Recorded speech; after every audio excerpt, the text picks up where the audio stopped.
Hendaknya semua orang Tuhan dan bisa dijadikan modal, contoh bagi kehidupan kita. Namun ada satu guru yang sampai hari ini wajahnya pun masih tetap terbayang oleh saya karena perilakunya yang begitu istimewa terhadap semua murid yang diajarnya. Namanya Pak Matahari. Beliau mengajar kami pada waktu itu di kelas 3 SD. Dari hari ke hari selalu tersenyum dan selalu mengayomi dan selalu mengajak berdialog dengan murid-muridnya, dan bahkan tidak hanya di sekolah, bahkan saya secara pribadi pernah diundang dan diajak mampir ke rumahnya. Kami di sana bermain seperti layaknya antara anak dan guru dan juga orang tua dan sahabat. Itulah guru yang sampai hari ini masih teringat. Tokoh pendidikan favorit saya adalah Raden Ajeng Kartini dan juga Raden Dewi Sartika. Kenapa saya mau mengidolakan mereka? Karena mereka adalah keduanya adalah pahlawan wanita yang memperjuangkan hak-hak wanita, khususnya dalam bidang pendidikan.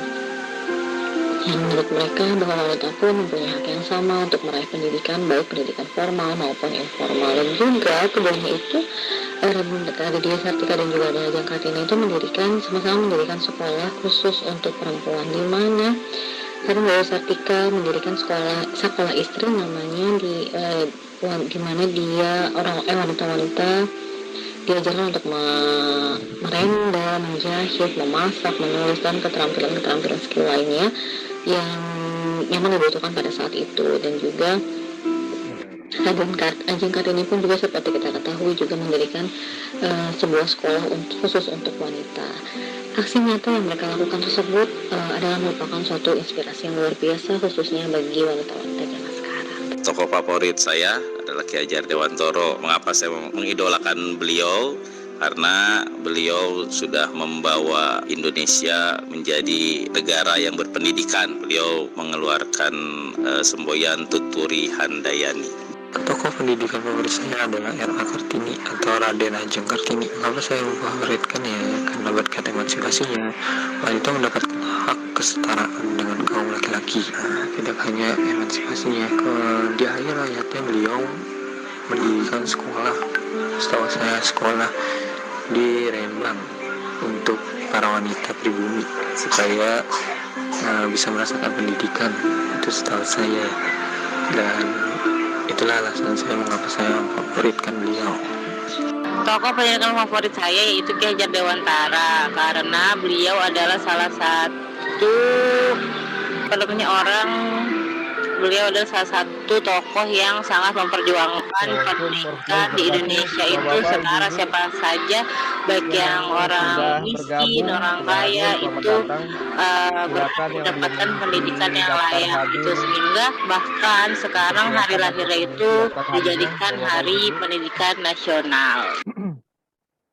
Sambil kita menunggu kesiapan tim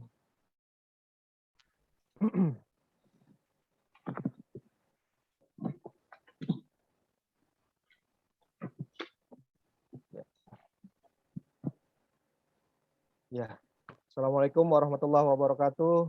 Waalaikumsalam warahmatullahi wabarakatuh. Senang sekali ini bisa bertemu lagi Bapak-bapak, Ibu-ibu semuanya di sharing session Gerutas Indonesia, Gerakan Guru Berkualitas Indonesia. Hari ini momentumnya ini bertepatan dengan Hari Pahlawan ya, kita nih hari yang mengingatkan kita semangat perjuangan bangsa Indonesia. Nah, sebelumnya kami ucapkan terima kasih kepada Bapak Ibu semua yang sudah berkenan hadir di acara diskusi saling sharing berbagi dengan pembicara kita, founder kita hari ini dengan Bapak Fuad Fahrudin. Beliau juga sudah hadir. Ini terus kemudian hadir juga bersama kita ini founder kita Bapak Profesor Dr. Husni Rahim, Bapak Syamsir Alam, Bapak Harun. Selamat datang juga bergabung Pak. Kemudian ini ada juga dari senior kita juga nih, Bapak Yusfar Lubis Pak. Selamat bergabung Pak. Oh, ya. Banyak juga rekan-rekan seperjuangan, bapak-bapak ibu guru, kemudian bapak ibu dosen juga ada dari daftar hadir. Terus rekan-rekan dari Sekolah Sukma Bangsa juga ini banyak yang hadir. Ada ya? Ya. Kemudian ada dari beberapa kampus ya, dari UIN, dari Unpam, ada beberapa dari Indonesia Tengah dan Timur juga sepertinya. Terima kasih semuanya, Bapak-bapak, Ibu-ibu, selamat bergabung. Mudah-mudahan sharing dan diskusi kita penuh manfaat ya, Bapak-bapak, Ibu-ibu. Hari ini mohon izin untuk agar suasana dan suaranya lebih tenang, untuk peserta mohon di-mute-kan dulu Bapak Ibu suaranya supaya suara-suara di sekeliling nggak masuk. Nanti terus kemudian saran ini Pak Fuad, kita dapat masukan dari peserta yang webinar sebelumnya agar sesi tanya jawabnya lebih banyak. Oh iya betul, lebih banyak itunya. Karena yang sebelumnya karena terkendala waktu dan lain hal, jadi banyak pertanyaan-pertanyaan yang tidak sempat tereksplorasi di acara webinarnya sendiri. Jadi nanti mungkin kita diminta sarannya lebih banyak diskusi ngobrol-ngobrolnya. Ya, ngobrol aja caranya. Iya, ini pesan dari masukan dari peserta-peserta yang di webinar sebelumnya. Ya, Bapak-bapak, Ibu-ibu sekalian yang saya hormati, terima kasih atas waktunya bergabung pada hari ini. Kita mulai saja ya sama-sama. Bismillahirrahmanirrahim. Kita mulai. Pak Fuad, ini hari ini Pak, karena bertepatan dengan Hari Pahlawan Pak, jadi kita temanya mengangkat tentang kepahlawanan guru. Jadi kata kuncinya itu ada pahlawan, terus tentang semangat dan jiwa kepahlawanan, kemudian guru sendiri, tokoh sentralnya nih Pak. Nah ini kan kalau sekedar kata pahlawannya saja kan kita ingatnya orang yang berjuang tanpa pamrih, banyak orang-orang yang sangat berjasa besar lah. Nah, kalau tinjauan secara keilmuannya sendiri, pahlawan itu seperti apa sih Pak? Ya, terima kasih Mas Pri. Assalamualaikum warahmatullahi wabarakatuh. Waalaikumsalam warahmatullahi wabarakatuh. Pak, Ibu-ibu, saudara yang dirahmati Allah SWT, pada hari ini punya kesempatan bagi saya adalah hari yang luar biasa karena pada pertama kali kita bertemu membicarakan hal-hal yang penting berkaitan guru dan pahlawan. Saya mencoba waktu saya menulis dalam Think Peace karena itu hanya 6 halaman. Jadi pertama kalau dilihat dari etimologi, ya pahlawan itu ya pelindung kan, pelindung, kemudian penjaga. Tapi dalam konteks istilah ya banyak, ada yang mengatakan mereka itu yang memperjuangkan kemertabatan, lakukan sesuatu untuk kepentingan masyarakat dengan mengorbankan dirinya itu sendiri. Jadi mereka tidak kenal lelah untuk itu.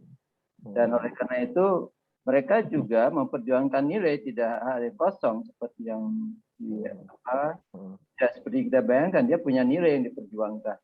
Dia nanti sendiri muncul siapa sih pahlawan itu sendiri. Yang kita lihat jangka bawa senjata kan, maka ketika pahlawan itu pikiran kita secara umum akan berbicara ke bawa senjata perang, kemudian bisa memperjuangkan kayak di kita 10 November ya. Saya ingat waktu Bung Tomo, kalau nggak salah cerita Bung Tomo ya itu. Bung Tomo, ya betul, 10 November. Di Surabaya. Karena itu melawan kolonialisme. Nah, kata pahlawan itu berkembang ya dari hal yang seperti itu ke hal-hal yang lain, sehingga tidak mencakup saja, bisa yang lebih umum. Kemudian ada konsep yang pahlawan di dalam kehidupan sehari-hari, orang-orang yang telah bermanfaat atau orang-orang telah memberikan kontribusinya dalam meningkatkan kehidupan masyarakat secara umumnya, baik sosial, ekonomi maupun ekonomi dan sosial, ekonomi, pendidikan, semua. Kalau itu termasuk psikologi itu sendiri. Sehingga bisa semua apapun secara substansi, orang yang telah berjasa membangun masyarakat bisa menjadi pahlawan. Nah, nanti persoalannya kenapa lebih banyak kita pada fokus pahlawan itu yang bawa senjata, misalnya F-16 kemudian perang kan? Iya. Itu kan persoalannya kan. Karena itu ya, itu yang sendiri. Nah itu Mas Pri. Jadi dari kajian itu ternyata seperti itu. Hanya yang meneliti kepahlawanan terutama guru itu masih belum banyak. Pahlawan itu walaupun kepahlawan umum aja, apalagi kepahlawanan tentang guru. Jadi masih sedikit. Jika guru itu disebut orang-orang yang tidak terdengar dalam radar publik. Dan dia tidak termasuk kelompok yang dalam prioritas rating untuk media.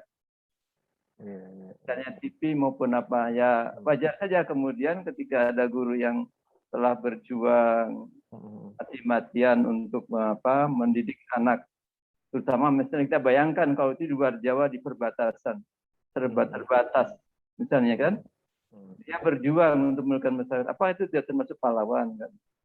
Substantif bisa pahlawan. Bukan hanya di kita aja yang melakukan inovasi pendidikan sehingga anak kita meningkat sesuai dengan kebanyakan itu termasuk pahlawan. Nah, terus banyaklah termasuk guru-guru yang menciptakan perdamaian di lingkungannya, itu termasuk pahlawan. Nih, ini mungkin bisa dengan hanya mungkin ada yang formalis, aliran formalis itu yang mungkin yang pemerintahan ya, ada substantifis yang sangat hakiki. Jadi kita berbicara di sisi yang formalis yang tadi, yang perang, membawa senjata, kemudian kebanyakannya begitu ditafsirkannya kan. Enggak, tidak mudah menjadi pahlawan kan. Padahal sebenarnya kalau substantifis itu kan berbicara siapapun yang telah berjasa pada masyarakat, mengorbankan diri untuk kepentingan masyarakat itu pahlawan. Sehingga setiap orang punya hak atau bisa potensial jadi pahlawan. Nah, ini Mas Pri. Jadi sebenarnya kajian ini menarik juga gitu. Dan riset tentang pahlawan itu masih sedikit sekali. Nah dalam era global apa? Penting juga. Ada konsep pahlawan itu mereka yang telah mampu menghantarkan masyarakat menghadapi situasi yang telah berubah itu sendiri. Misalnya termasuk mendekat keadilan, gimana bukan keadilan, kan itu ya. Itu yang seperti itu. Terus membuat kehidupan yang lebih baik. Itu kan ke sana nanti. Artinya nah, secara konsepsinya sebenarnya pengertiannya sangat luas ya Pak? Ya sangat luas. Pahlawan lebih ke bagaimana perbuatan seseorang ini mampu memberikan perubahan yang lebih baik untuk lingkungan sekitarnya gitu ya Pak? Kurang lebih. Iya itu. Mungkin bisa jadi peradaban ya berubahnya.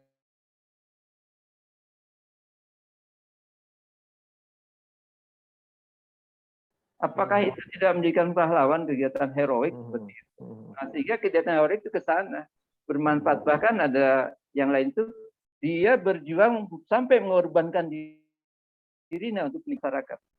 Dengan apa yang ini kalau bahasa agama ikhlas hanya untuk itu gitu. Tidak ada yang lain, tidak ada kepentingan misalnya buat promosi dia ataupun kepentingan keluarganya, enggak, tapi kepentingan umat masyarakat. Sehingga dia mengatakan pahlawan itu sendiri termasuk orang yang berani berbicara tentang kebenaran.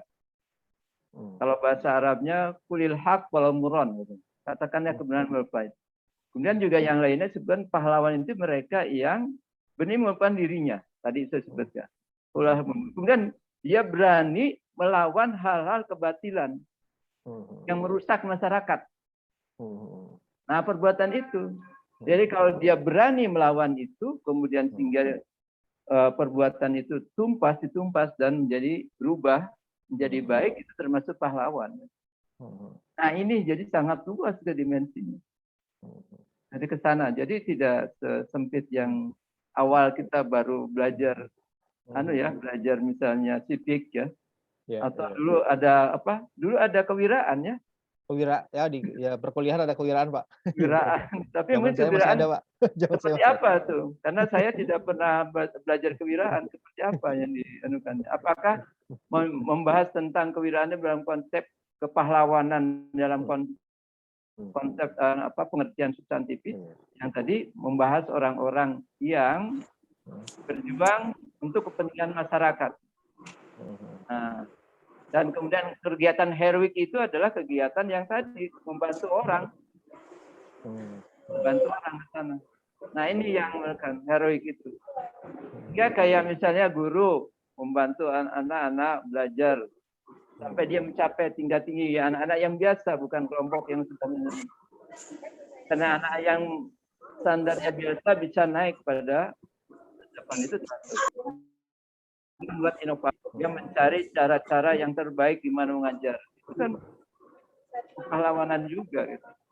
Kalau orang yang senang mendamaikan termasuk juga kan. Ada yang konflik kemudian mendamaikan, itu termasuk pahlawan. Nah, ini.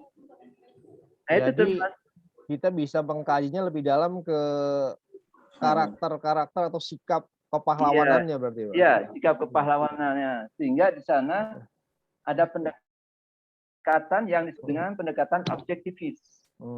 Jadi kalau kelompok objektifis menyebutkan kepahlawanan dengan beberapa isu pokok, ide pokok. Misalnya pahlawan itu misalnya adalah orang-orang yang melakukan satu kegiatan atau beberapa kegiatan yang secara moral baik, bermartabat dan untuk kemaslahatan masyarakat. Nah, pertama. Kedua, tindakannya itu memang luar biasa, bukan yang hal-hal biasa. Ketiganya kemudian pengorbanan waktu maupun bahkan itu dikatakan dirinya sendiri menjadi dikorbankan.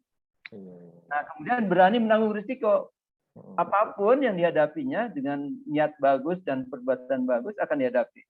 Kemudian berkorban untuk kepentingan orang banyak tadi disebutkannya. Kemaslahatan umat. Hanya gini kemudian ada pandangan yang istilahnya subjektivis atau konsepsionis. Jadi dasar seperti itu belum tentu ini.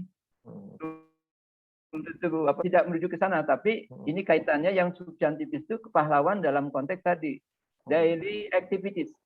Jadi dia menanyakan siapa sih pahlawan menurut masyarakat yang ada di sekitarnya.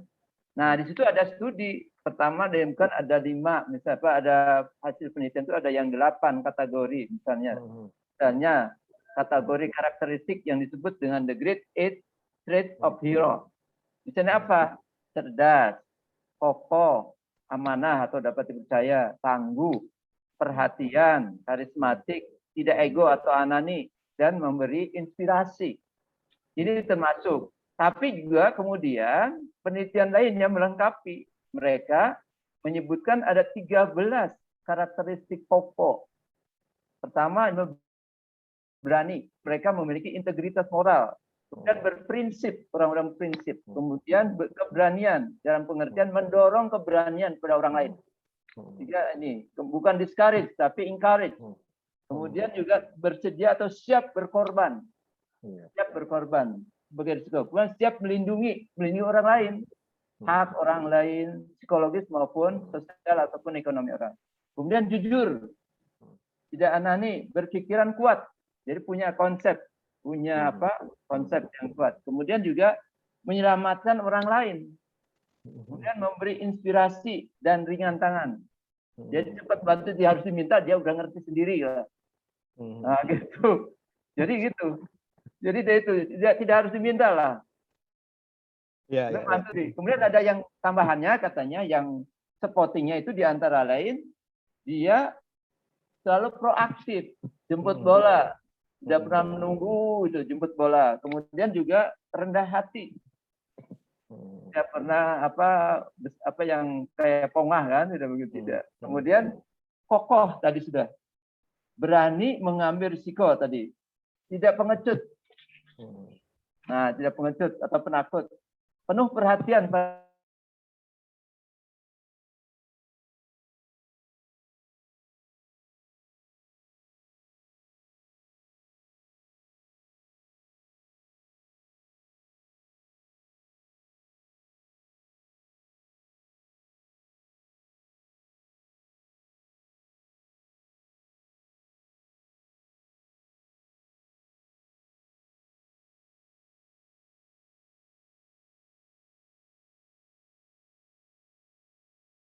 dikaitkan dengan guru nih Pak, profesi guru. Kita lihat kalau kita belajar sejarah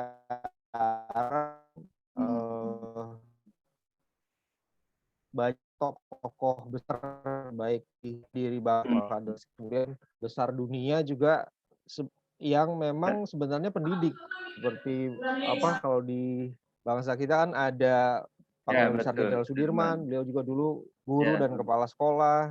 Terus mungkin pendahulu kita ada Kiai Haji Hasyim Asy'ari, Kiai Haji Ahmad Dahlan, masih banyak lagi ada Raden Ajeng Kartini, Dewi Sartika, Cokro Aminoto.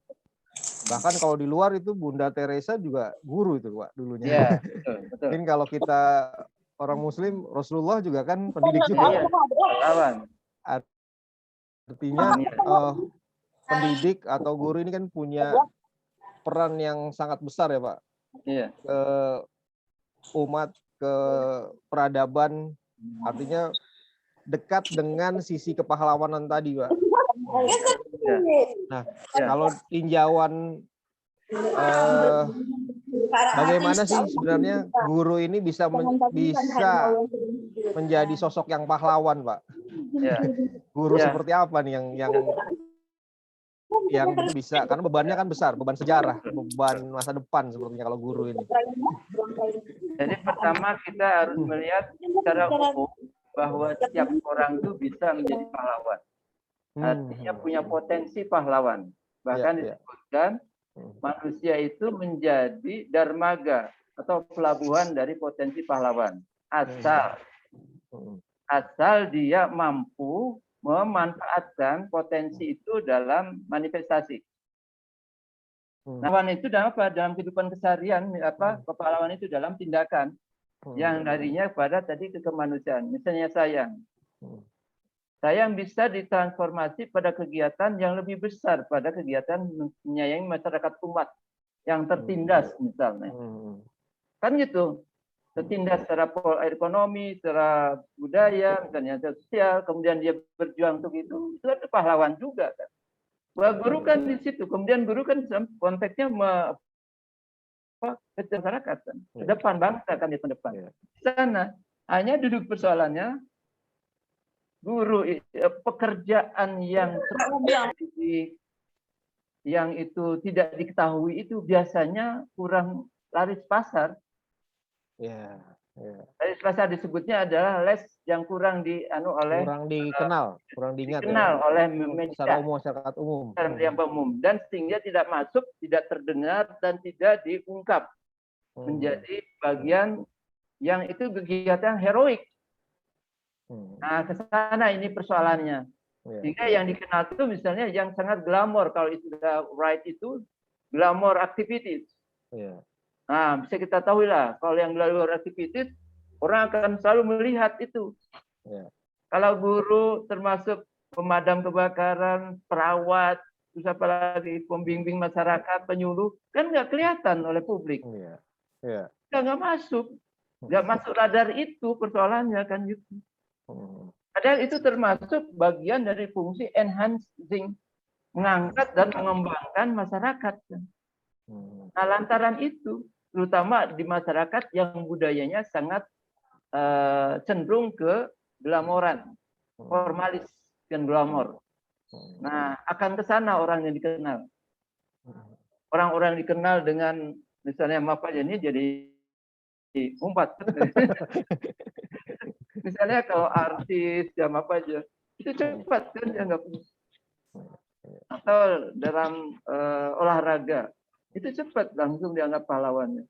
Guru yang bertahun-tahun dan gaji 300.000 perak, anak itu kemudian mengajar anak yang tadinya tidak bisa ini tidak pernah itu dianggap pahlawan.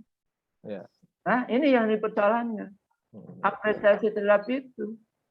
Coba apakah guru, maaf aja nih, saya keluarga guru. Bapak saya itu dulu ngajar dari rumah itu habis salat subuh. Pulang lagi sampai rumah Isya pakai sepeda. Jaraknya 15 kilo, 20 kilo. Itu belum sampai sarapan udah berangkat. Dia bisa sarapan enggak? Zaman Orde Lama itu kan zaman susah. Tapi dia tetap ngajar terus. Nah, kan sekarang juga banyak seperti itu. Banyak orang yang sudah dapat tunjangan pemerintah seperti apa? Ya, Sertifikasi. sertifikasi. Tapi Ya. apakah semua orang dapat itu? Masih banyak yang belum, Pak. Masih dapat belum? Masih jutaan Ya. jumlahnya. Ini Yang maaf belum. aja di sekolah istri saja ngomong 1 juta itu kayak duit gede betul gitu. Gitu tunjangan bisa, oh dia dapat tunjangan 1 juta. Masa Allah kayak seperti apa gitu. Karena mereka sangat di bawah itu, tapi mereka masih menekuni. Mau menekuni ngajari orang, anak orang. Nah ini mungkin yang perlu digugah. Sehingga muncullah konsep kepahlawanan urgensi melihat dari kegiatan daily activities yang mengangkat masyarakat atau orang. Nah, pada situ ada daily activities, itu hero di dalam konteks daily activities. Berarti ada, kalau boleh saya ini Pak, satu sisi sebagai seorang guru ya Pak, atau pendidik kan kita berfokus pada bahwa mungkin memang belum banyak yang, ada yang sudah perhatian pemerintah, ada dari kelompok yang mungkin memperhatikan, tapi fokus sebagai pendidik adalah bagaimana bahwa yang kita lakukan itu akan berdampak besar ke kehidupan anak didik kita kan Pak. Ya. Itu kan, dan itu yang diingatkan. Jadi itu dari sisi sudut pandang pendidiknya sendiri kan Pak. Iya, iya. Tapi dari sudut pandang istilahnya masyarakat itu adalah gimana pandangan masyarakat terhadap profesi gurunya sendiri, karena memang ya tadi ada pergeseran sepertinya ya Pak ya.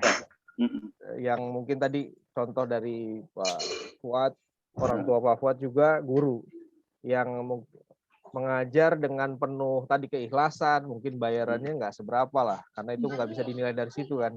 Termasuk mungkin guru-guru sekarang juga banyak yang belum dapat sertifikasi, banyak yang masih honorer. Itu kalau kita lihat datanya gaji pun cuma 250.000, 150.000 sebulan.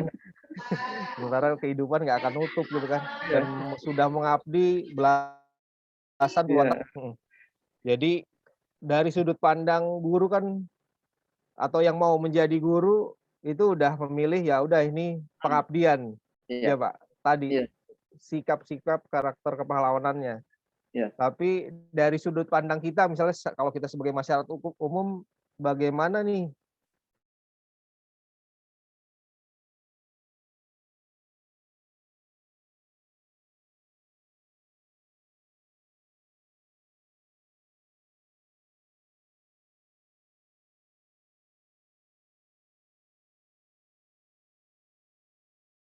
beliau inilah, Bapak Ibu guru inilah yang nanti punya tanggung jawab besar terhadap perubahan anak dan masa depan generasi berikutnya, benar nggak Pak? Iya, betul. Betul. Nah, kalau dikaitkan dengan itu, kira-kira apa yang langkah-langkah yang bisa dilakukan tuh Pak? Dengan pertama sebelum ke sana, saya melihat masa saya waktu jadi mahasiswa, kebanyakan orang tuh mencari menantu biasanya dokter, insinyur. Ya. Nah, jadi itu yang jadikan.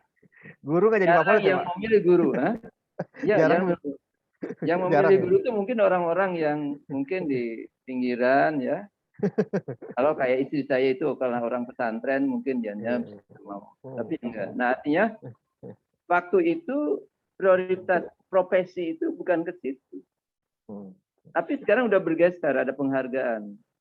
Guru jam dapatan karena faktanya guru itu sendiri memang dia yang menentukan generasi ke depan kan. Dengan edukasi itu sendiri dilakukan. Kalau tidak ada dia kan tidak akan ada profesi lain kan. Dokter akan jadi enggak kalau nggak ada jadi guru. Kalau nggak ada gurunya nggak ada dokternya. Ada dokter kan, insinyur ada enggak? Kalau nggak jadi guru kan. Iya. Nah ke sana, kemudian mungkin sekarang udah mulailah cara berpikirnya udah berubah sehingga melihat orang itu bukan dari sunnah, kemudian akan melihat bahwa nasib orang secara ekonomi itu bagus, tentu kan rezeki dari Allah, kan gitu. Bisa saja guru juga secara ekonominya bisa, tapi juga yang penting bagi kita guru itu berkah aja yang penting kan gitu. Kalau tidak banyak jadi berkah, konsepnya akhirnya berkah. Nah banyak yang bukan. Jadi pertanyaan berikutnya gimana melakukan itu? Nah menanamkan nilai itu sendiri, menanamkan bahwa pertama kita harus hidup itu mempunyai arti bagi orang lain. Nah, ini yang perlu ditanamkan. Kalau dalam ajaran agama itu sangat tampak sekali. Jadi sebaik-baiknya orang yang punya bermanfaat bagi orang lain. Itu yang disebut orang baik, orang yang baik. Sehingga dia bagaimana berusaha melakukan terbaik. Nah, gimana itu sendiri? Nah, penanamannya gitu. Di rumah maupun di sekolah. Sehingga hal-hal yang memberikan itu bagaimana menanamkannya. Bukan hanya dengan pengetahuan, Mas Pri ya. Ya. Dan baik itu begini bukan. Jadi mungkin bagaimana pertama proses menyentuh hati. Pak Harun itu nanti akan berproses menyentuh hati. Kan tidak mudah mendorong orang melakukan. Kemudian juga bagaimana dia mengalami. Kalau anak mengalami tidak mungkin merasakan kan? Kan gitu. Nah, itu bagaimana dihadapkan situasi seperti itu, tahu mengalami, sehingga ada apresiasi dan ada istilahnya simpati, satu lagi selain simpati, merasakan empati. Itu empati, ada empati. Nah, itu yang harus ditanamkan, sehingga misalnya menanamkan nilai itu seperti apa? Yang sekarang kan hanya formalis pada pengetahuannya, tapi bukan pada menyentuh hatinya, berubah perilaku. Ini yang perlu diingatkan. Nah, ini yang perlu menjadi bagian poin yang bagi kita sebagai guru mencarikan metode atau pendekatan yang untuk menggerakkan hati kita melakukan. Nah, kalau cerita sejarah juga bukan di mana si A-nya kan, tapi bagaimana perjuangan orangnya, bagaimana dia masuk keluar penjara kan, untuk kepentingan masyarakat kan. Atau mereka mengalami kesulitan seperti mereka yang walaupun dia tidak mampu tapi tetap memperjuangkan lingkungannya kan. Nah, hal itu yang disenukan. Nah, jangan ke hal-hal yang siapanya. Kalau istilah Pak Samsi itu pengetahuan apa istilahnya? Pengetahuan informasi itu yang disebutnya apa? Ada itu istilahnya Pak Samsi. Ini yang perlu. Jadi ini mungkin PR bagi kita sebagai pendidik. Bagaimana itu mencari model-model pendekatan dan metode yang bisa menggerakkan hati. Karena dalam Islam itu hati itu fondasi yang menentukan. Baiknya hati akan baik semuanya. Kalau hati rusak akan rusak semuanya. Ini yang dekat. Nah, jadi afeksi itu yang harusnya menjadi perhatian juga. Tidak hanya kemampuan berpikir, dua-duanya harus jalan kan. Bahkan itu yang nukan. Nah, ini jadi kalau pertanyaan ke sana tadi. Ini Mas Pri. Menyambung ini Pak Fuad, tadi yang bahasan Bapak tentang bagaimana mentransfernya kan Pak, tentang kepahlawanan ini. Oh ya, sebelum itu Bapak-bapak, Ibu-ibu silakan jika ada yang ingin bertanya sambil berjalan silakan nanti mengacungkan jarinya atau menulis, nanti biar diberikan kesempatan untuk bertanya juga sambil berjalan. Nah, sebelum sampai itu saya ada satu pertanyaan lagi Pak, ngobrol sedikit. Yang tadi bahwa guru kan ini berarti kan lengkap ya Pak, artinya profesi guru ini, seorang guru pasti mengalami fase-fase bagaimana mengalami masa-masa kalau bersungguh-sungguh pasti akan melakukan sesuatu yang lebih dari yang seharusnya, karena pasti beban tugasnya itu nggak selesai di kelas atau di sekolah, karena itu dibawa ke rumah, terus belum lagi sedemikian beragamnya kondisi siswa atau anak didiknya kan Pak, atau mahasiswanya, ada yang masalah ekonomi, ada yang mungkin broken home, ada yang macam-macam. Nah, ini kan kadang perlu perhatian khusus dari kita sebagai pendidik, sebagai guru, untuk satu-satu memenanganinya kan, memberikan masukan yang tepat, memberikan bimbingan yang tepat. Artinya guru sebagai sosok pribadi mengalami fase-fase itu. Nah, sekarang Pak, kaitannya sama mentransfernya nih Pak, mentransfer semangat perlawanan ini Pak, atau karakter-karakter tadi itu di pembelajaran, lewat pembelajarannya itu mungkin Pak Fuad ada tips atau masukan mungkin buat rekan-rekan guru nih. Karena value nggak mudah tuh kayaknya Pak. Kalau ya itu memang ini kalau menanamkan nilai itu tidak mudah. Kita dengan misalnya contoh kita sendiri ya, konsistensi bisa menjadi role model sendiri. Guru kan bisa model kan. Ya. Jadi ketika kita mengatakan A, maka sebenarnya dalam kegiatan kesehariannya itu tercermin. Itu kan tidak mudah. Kan ya. Dan juga kita bisa menampilkan cerita-cerita orang kan dengan kesadaran kembali kan. Ada orang-orang yang alami misalnya kesulitan ataupun ada orang yang telah melakukan usaha yang keras untuk masyarakat kan bisa aja. Ya ketika mengajarkan kepahlawanan itu bukan persoalannya pahlawan itu tapi proses yang dilakukan kehidupan oleh dia sendiri. Nah, terutama kaitan dengan penanaman ini ya, karakter ya, yang integrasi itu kan kebanyakan kan sangat ada pesan saya waktu saya terlibat dengan Puskur itu kan pernah jalan-jalan ke beberapa daerah. Pertanyaan dari guru kan di mana letak misalnya kejujuran dalam RPP karena di kolom apa. Jadi bukan pembicaranya bukan skenarionya seperti apa gitu. Ini karena apa? Karena lebih dibebankan, ini lagi-lagi fungsinya bebannya ke administratif. Nah, ini juga punya hubungan dengan pada satu sisi hubungan antara guru sebagai profesi satu sisi, di lain sisi guru menjadi bagian dari dianggap menjadi perpanjangan dari birokrasi kan. Nah, akibat itu sehingga lebih banyaknya sesuai dengan persoalan teknis saja. Dia tidak berbicara tentang ini. Nah, itu juga terkadang itu ada efek ya. Pada satu sisi memang kita ingin memperoleh data yang komplit, tapi lain sisi ada dampaknya terkadang membuat karena kesibukan itu akhirnya berbicara teknisnya, bukan substansinya. Harusnya kan senarionya, gimana mengajarkannya kejujuran dalam menyisipkan ke dalam ini. Kan sudah tahu misalnya tadi keberanian, Bapak dimasukkan. Nah ini di situ. Sehingga misalnya bisa saja plannya itu banyak kan. Bisa band cerita, bisa kemudian juga dengan diskusi, kemudian dengan apa kasus misalnya banyak yang negaranya. Nah ini yang bisa dia bisa menggali. Atau bisa dibawa ke tempat yang situasi yang terjadi itu sendiri kan, sehingga menyaksikan betul situasi itu. Nah ini yang mungkin banyaklah mungkin sehingga negeri sekarang itu ada disebut collaborative learning korporatif itu bagian dari itu. Ada yang outreach misalnya sebenarnya harus diangkatnya ke situ. Outreach itu menanamkan ke sana, menghayati situasi yang substansinya ke sana, bukan sekedar ini. Nah persoalannya misalnya kayak kita juga apa aja nih KKN itu lebih banyak hanya muter-muter gitu aja kan. Oh ya. Ya harusnya KKN kan dalam konteks tadi membantu menyelesaikan masalah ya Pak masyarakat. Hanya itu penanaman tadi, empati dengan itu, empati dan rasa apa kesan terhadap persoalan yang ada di masyarakat. Yang merasakan kan itu ada empati. Jadi bukan ini aja, jangan sekedar apa datang kemudian ngumpulkan rapat sudah gitu aja bisa. Harus ke substansinya ke sana. Nah menggalinya seperti itu. Nah proses itu yang harus dibangun. Dialog yang panjang. Dialog dengan hati nantinya. Nah ini juga tidak mudah juga, butuh waktu. Nah ini sementara misalnya kita waktu kerjanya ada batasan waktu kan. Nah itu kalau mampu begitu ya insya Allah akan. Hanya lain sisi juga perlu didukung ya.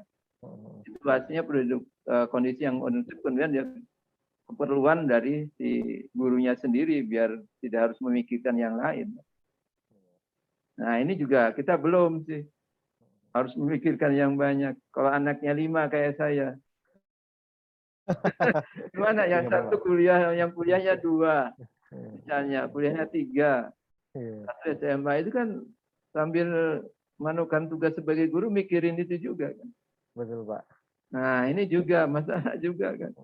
Jadi banyak hal yang kan. Jadi yang perlu mendapatkan apakah mungkin anak-anaknya guru itu misalnya dapat misalnya beasiswa kan itu ya. Iya, iya. Sehingga si gurunya bisa anteng gitu kan. Membuat inovasi kan misalnya gitu. Atau gurunya ya jangan sampai paling tidak UMR lah gitu ya. Sampai UMR nggak tunjangan ini. Iya Pak. Iya itu dilematis yang dialami profesi guru ya Pak. Iya. Sementara Iya. kehidupan keluarga guru juga masih Iya. Tidak, hanya kalau keluarga guru dijamin pendidikannya bisa ke perguruan tinggi, ya iya, aman iya. lah kan. Iya, Ini kan untuk tidak ada anak-anak jaminan. Iya. ya anak-anak gurunya gimana nih? Nah, malah saya juga itu. Saya terus terang ada yang ngeledek ke saya. Mm. Kapan nekat ya anaknya dimasukkan ke dokteran gitu. Oh, Dia gurau. Kenapa nekat? Ya kan tahu saya sebagai guru kan. iya, gimana bayarnya gitu kira-kira? Gimana gitu? Pertanyaannya gitu gitu. Iya, iya, iya. Saat itu saya mendengar kok begitu katanya. Ya mereka itu di akhirnya mereka merasa takjub gitu ya. Kok dengan penghasilan guru bisa masuk ke kedokteran gitu. Iya. Nah, gitu menyekolahkannya semangatnya ke kedokteran. Nah, ini sendiri. Jadi banyak hal, Pi. Jadi sementara kalau ada kesalahan, si anak kita itu langsung gurunya nanti, wah ini sih gurunya nggak beres nih katanya. Kalau ada tawuran kan gitu kan? Iya, iya. Hah? Ada tawuran disalahkan gurunya kan? Iya. Nah itu. Sementara kalau yang baik enggak. Nah ini penting juga diungkap biar nanti juga saling memahami kan. Nah Kalau ini tadi berarti Pak istilahnya pertolongan Tuhan Pak. iya. Bertahan mungkin Pak. Bertahan ya. Jadi walaupun sedikit yang penting bertahan. Iya, anak-anak guru nih banyak yang berhasil ternyata, alhamdulillah. Iya, Walaupun mikir, waduh biayanya dari mana nih nyekolahkan anak-anaknya. Ya itu makanya suka ketawa itu kalau lihat duit. Jadi ketawa. Tapi ada keberkahan, insya Allah. Jadi jalan ada, rezekinya ada. Jadi inilah yang. Jadi hal-hal yang ini kan yang perlu diperhatikan. Makanya saya ingin menyerukan ya kita tetap aja mengabdi dengan guru, dengan kegiatan sebagai guru sebagai peserta untuk mengabdi. Insya Allah rezeki itu ada aja. Jadi kalau kita berbuat baik, insya Allah akan memberikan rezeki yang jalan yang terbaik itu artinya. Jadi bagi orang beragama, agama apapun, kami yang Islam ada di situ dijelaskan di dalam ayat. Siapa yang berbuat kebaikan akan dapat kebaikan. Siapa membantu orang lain, dia akan dapat bantuan lagi. Asal dengan tulus. Ke sana insya Allah. Jangan takut. Ya itu masuk keyakinan kita ya Pak. Ya, kalau kita menolong orang lain nanti Tuhan yang nolong kita udah gitu. Ya, gitu. Harusnya ke sana aja. Kalau saya mikir saya juga pusing juga waktu anak dua di kedokteran kan. Iya. Satu baru selesai, satu lagi masuk kedokteran lagi. Semester berapa Pak? Yang satu udah selesai ya? Udah selesai semuanya, alhamdulillah. Oh, udah semua, alhamdulillah. Alhamdulillah. Jadi mohon izin Pak, ada yang bertanya Pak. Silakan. Pak Ali Murtado, boleh Pak kalau mau bertanya langsung. Ya Pak Ali. Oh iya ini Pak, mohon maaf Pak. Sebelum sesi tanya, alangkah baiknya saya mendokumentasikan dulu kegiatan. Oh iya. Dulu Pak. Iya. Belajar dari yang pertemuan minggu lalu ya. Kemarin setelah tanya jawab, foto udah pada live dulu. Iya. Mohon izin Bapak-bapak, Ibu-ibu untuk kita dokumentasikan sebentar. On cam dulu sebentar. Biar untuk dokumentasi kita juga, mohon izin kalau yang berkenan kameranya dibuka, silakan. Biar didokumentasikan oleh tim kami. On cam dulu ya. 1, 2, 3. Ya, lalu ada 3 slide nih kayaknya 3 kali. Ada 3 ini ya, 3 kelompok ya. Wah banyak yang belum. Alhamdulillah banyak. Ya, alhamdulillah. Gak apa-apa ya. 1, 2, 3. Oke. Sekali lagi ya. Ya sekali lagi. Mas Pijar ya. 1, 2, 3. Ya, oke. Ya, sudah Pak, terima kasih yang sudah Pijar. berkenan untuk menyalakan kameranya.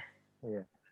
Makasih Mas Pijar, makasih Bapak-bapak, Ibu-ibu. Terima kasih juga. Ini kita lanjutkan kembali. Bapak Ali Murtado, ini ada pertanyaan Pak Fuad. Silakan Pak Ali kalau mau disampaikan langsung atau mau diwakili oleh saya, silakan kalau mau langsung. Ya, assalamualaikum Pak Fuad. Waalaikumsalam Pak Ali. Iya. Ini Aal, Pak. Yang di Aceh ya? Iya. Oh, Ya. iya. Iya. Ya. Alhamdulillah bisa bersua kembali dengan Pak Fuad meskipun di webinar, Pak ya. Iya. Iya, itu seperti yang saya tulis di kolom chat, sebetulnya saya penasaran dengan ungkapan bahwa guru adalah pahlawan tanpa tanda jasa. Sebetulnya siapa yang pertama mengungkapkan ungkapan tersebut, kemudian apa latar belakangnya? Iya, terima kasih Pak. Itu kita bahas kemarin loh buat ya. Iya. Silakan Pak. Ya, saya tidak tahu persis tapi itu kan dari himne guru awalnya ya. Pak Sartono ya, kemudian itu dan kemudian katanya pahlawan tanpa jasa diubah karena negosiasi dengan kekuasaan sehingga harus diubah menjadi pahlawan pembangunan bangsa ya. Nah, persis saya tidak tahu Bung Al ya. Tapi saya melihat itu guru Pak himne Pak Guru itu udah dari situ tanpa jasa, tanpa tanda jasa. Ya mungkin dia itu kalau dibaca dari ini adalah kritik sosial ya waktu itu. Melalui lagu gitu. Ya orang mengkritik kan bisa dengan macam-macam, hanya apakah sensitif enggak dengan Nanda, tanya Pak Cik. Ya, sensitif enggak dengan hal itu kan? Ada orang yang sensitif dengan itu. Oh, ini sebenarnya kritik terhadap situasi yang sekarang, di mana guru itu jadi unsung hero dengan disebutnya. Ya. Yang tidak pernah diperdendangkan dimanapun bahwa ini pahlawan guru itu gitu kan.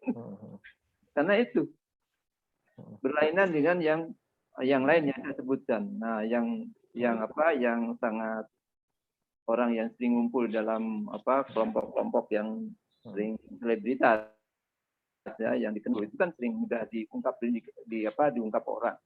Kalau guru kan enggak walaupun apa. Nah ini bukan kritik sebenarnya. Hanya ya gitu, apakah betul sensitif enggak dengan itu? Tergantung orangnya. Ada yang orang dengan ungkapan itu sudah sensitif. Oh ini kritik. Ada yang enggak, ada yang harus langsung ngomong kan. Masyarakat itu berbeda kan, tergantung. Nah, makanya terus terang aja di masyarakat pedesaan orang tua kita itu mengajarkan dengan beberapa ungkapan yang sensitif pada sesuatu. Jadi kalau misalnya anak sekarang apa sensitif? Kalau ada orang tua bawa ember ada airnya misalnya. Kemudian ada anak muda. Apakah anak muda itu langsung sensitif? Pak, nanti tolong dibawakan. Saya bawaan bantu. Bisa begitu enggak anak sekarang? Nah, belum tentu kan? Karena tidak terlatih sensitivitas seperti itu. Kalau zaman dulu begitu. Zaman dulu begitu. Misalnya ketika ngomong pada orang lain lebih tua atau orang tua kasar, bisa enggak langsung minta maaf langsung? Sekarang terlatih enggak seperti itu? Nah, ini juga. Nah, melatih itu yang mungkin perlu dilakukan. Ingat sensitivitas itu yang bagus. Sehingga sensitif tapi yang baik ya, bukan sensitif yang sensasional yang dalam pengertian yang negatif ya, yang positif. Saya bukan sensitif yang negatif, bukan. Sensitif ke arah yang positif. Itu sendiri. Sehingga terjadilah. Nah, ini yang mungkin perlu dikembangkan pada. Nah, tinggal metodenya seperti apa. Nah, ini kalau dulu itu. Iya. Itu Pak Ali itu kemarin sempat bahan diskusinya kami tuh Pak tentang ungkapan pahlawan tanpa tanda jasa Pak. Kalau menurut beberapa sumber memang ternyata dari lagu himne guru Pak. Itu pengarangnya beliau Bapak Sartono itu Pak almarhum. Beliau juga di Madiun itu Pak. Memang kondisi tahun 80-an ya Pak lagu itu ya Pak. Jadi di tahun 80-an mungkin kondisi guru sendiri masih belum banyak perhatian. Nah itu kalau menurut beberapa sumber beliau bilang yaitu ungkapan seperti Pak Fuad bilang tadi kritik sosial terhadap situasi guru pada saat itu. Dan tadi di 2006-2007 itu sempat ada kegiatan untuk merubah bait terakhir di lagunya yang guru sebagai pahlawan tanpa tanda jasa diganti jadi pembangun Insan Cendekia. Nah itu ada kisah-kisah menarik juga di situ tuh, Pak. Kalau menurut pengakuan istri almarhum ada masalah juga tuh untuk persetujuan merubah lirik tersebut. Dan itu diresmikan secara nasional itu Pak di PGRI tahun 2007 atau 2006 itu. Ya ini ada lagi Pak Fuad, ada yang tanya kan, boleh langsung saja. Kami persilakan.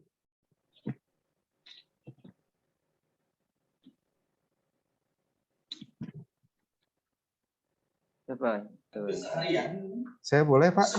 Ya boleh Pak, silakan Pak. Oh, sebentar, saya pindah ruangan dulu soalnya di sini ada suara. Oh ya, monggo Pak. Silakan Pak Ahmad. Saya ke situ dulu ya, mau bertanya dulu. Oh geser, oke siap. Saya geser tempat dulu Pak, soalnya ini ada suara. Oke, iya Pak. Silakan. Ya, bismillahirrahmanirrahim. Assalamualaikum warahmatullahi wabarakatuh. Waalaikumsalam warahmatullahi wabarakatuh. Nama saya Ahmad Ilami, saya dari Madrasah Negeri 17 Jakarta Barat, Pak. Di salam kenal Pak.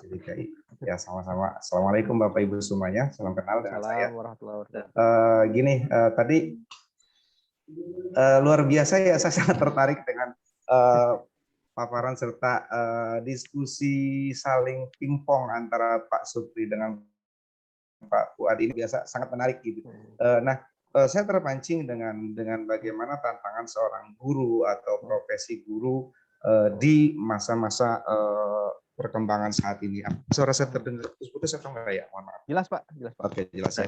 Ya. Ya, gini Pak, berkaitan dengan fenomena sekarang, di mana khususnya di negara kita, generasi sekarang itu lebih banyak berpikir instan, gitu. Tidak membutuhkan sebuah proses yang di dalamnya itu penuh perjuangan, penuh hikmah, penuh hal-hal yang sifatnya menantang gitu. Pengalaman di saya mengajar di setingkat SMA gitu, di mana rata-rata mindset mereka sudah berkembang tentang tatanan masa depan mereka itu bagaimana. Nah, yang tadi saya katakan instan itu ini tidak serta-merta berkembang dengan sendiri, tapi karena memang sampel di masyarakat itu terjadi.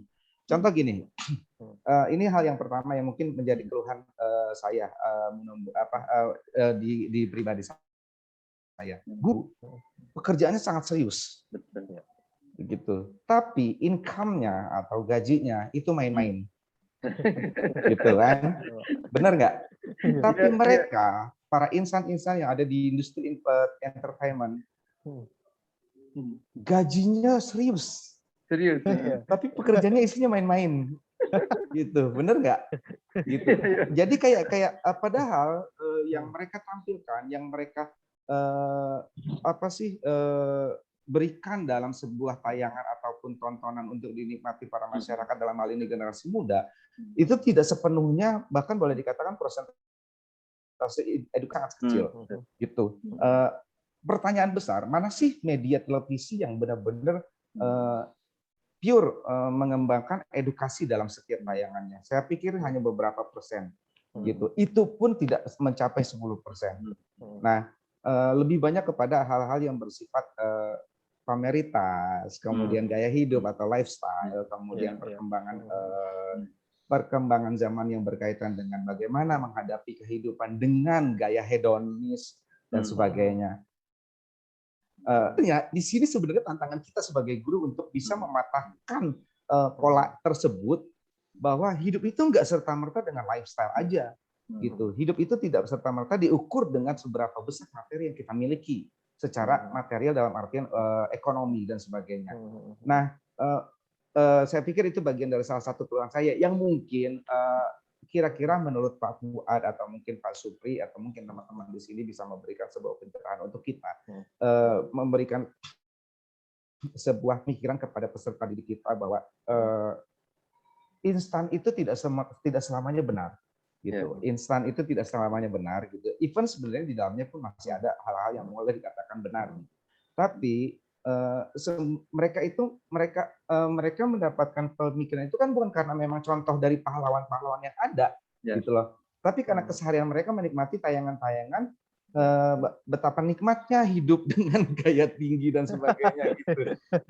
Yang akhirnya membuat mereka menghafal berbagai cara gitu kan, dengan catatan-catatan negatif dan sebagainya. Nah, menurut Pak Supri atau mungkin Pak Fuad atau mungkin Bapak Ibu semuanya di sini, kira-kira bagaimana cara kita menyikapi hal tersebut dan bahkan bagaimana memberikan pengertian kepada peserta didik kita untuk apa sih kalau bahasa kitanya, kasarnya gini lah, mematahkan stigma bahwa hidup itu tidak seperti itu gitu loh. Tapi pendidikan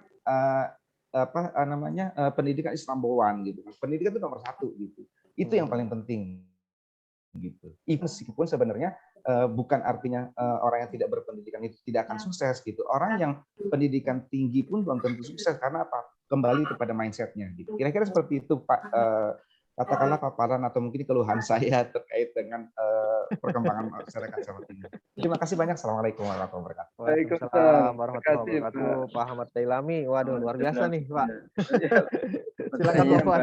Ya, pertanyaannya bagus dan kompleks. Bagus Pak. Ya Itu udah Pak. akan Kompleks ini. Kita punya pengalaman sendiri, Bapak-Bapak juga pengalaman sendiri dalam merespon semacam ini ya.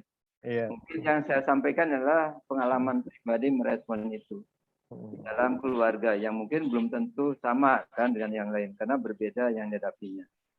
Nah, saya terus terang aja tadi masing-masing kita harusnya kan kebanyakan kan orang langsung menyerahkan bahwa segala pendidikan pada sekolah kan sehingga semuanya ke sekolah kan. Padahal harusnya orang tua itu punya peran kan di dalam menanamkan itu kan. Ya kan jadi harusnya di sana. Jadi education itu bukan instruction, bukan ngajari matematik. Tadi bicara dengan Mas Fri. Kalau zaman sekarang pandemi ini, kalau seorang tua suruh membantu menyelesaikan PR yang nggak mungkin cuma bisa, karena tidak semuanya latar belakang dalam bidang itu. Tapi edukasinya, menciptakan lingkungan di rumah yang bisa mendorong anak berani suka belajar, learning. Sehingga lebih ke pendidikan, upaya-upaya itu mendorong itu. Nah, kita mungkin bisa begitu dengan apa? Menciptakan suasana, kemudian dialog yang dibangun di lingkungan itu sendiri. Nah, misalnya kita di sekolah banyak-banyaklah secara personal berdialog secara personal dengan anak-anak itu sendiri, terutama mereka yang menghadapi persoalan misalnya kan. Dan terus terang aja, contoh heroik yang di dalam tulisan itu di antaranya ketika guru memperhatikan bagaimana upaya yang dilakukan untuk memenuhi kebutuhan dan persoalan yang beragam dari siswa kita. Keragaman itu termasuk kegiatan heroik.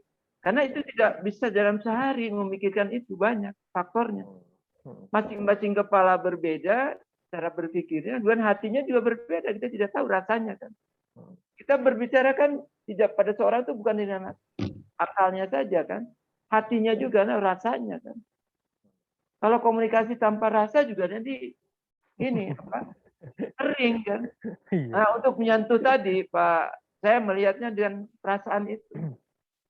Saya terus terang aja, ketika saya ngomong anak saya pengen masuk kedokteran, saya juga bingungnya pada amat. Karena juga punya dasar. Bukan pengusaha, guru, kelihatan kan. Kekuatan hitungannya kelihatan kan per bulannya kan. Tapi kata saya ngomong ke anak saya, waktu itu anak saya yang pertama, ya, nah saya nggak mau kalau masuk yang lain kecuali kedokteran. Sebabnya satu katanya, pertama ayah punya penyakit jantung, kedua katanya, kedua adiknya Down syndrome, gitu. Terus, iya tapi ayah ini begini, oke lah. Terus saya katakan iya, tapi kamu seorang ayah akan berusaha, tapi kamu harus benar-benar kuliah itu, karena kamu itu tidak seperti orang lain yang terbatas. Nah, ini maksud itu. Kemudian yang kedua, kamu jadi dokter itu ada dua hal, bahwa itu adalah bisa menjadi ladang pengabdian untuk masyarakat. Yang kedua, bisa kamu untuk kepentingan hidup kamu. Dan ketiga yang kaitan dengan saya itu adalah dengan kepentingan di keluarga. Karena adiknya itu butuh penanganan secara dini kalau dia sakit. Kalau enggak bisa lawat. Itu yang membutuhkan. Jadi saya sering ngomong seperti itu, matakan kamu, orang tua kamu orang kaya. Sambil sedih. Jadi alhamdulillah anak saya yang itu tuh bisa selesai dalam waktu yang selesai sarjana kedokteran dalam waktu yang tepat. Dan kemudian ya adalah sikap-sikap yang terbangun kemudian dia jadi melihatnya. Ya dari situ saya katakan kamu ini kalau ada orang yang butuh pertolongan bantulah segera dengan ilmu kamu sendiri. Nah, karena saya juga saya mengatakan kalau kamu bantu orang, insya Allah kamu akan beri kemudahan di dalam menghadapi kesulitan. Yang satu, tapi caranya berbeda mungkin yang lain seperti itu. Saya mengalami seperti itu. Saya mengalami seperti itu. Ya, saya pusing juga. Mungkin lebih Pak, yang contoh yang lainnya, anak yang ketiga kedokteran. Saya harus waktu itu saya harus putus kegiatan. Tak tahunya anak saya, komputernya waktu di masjid kampus ketiduran, ada yang nyuri. Waduh.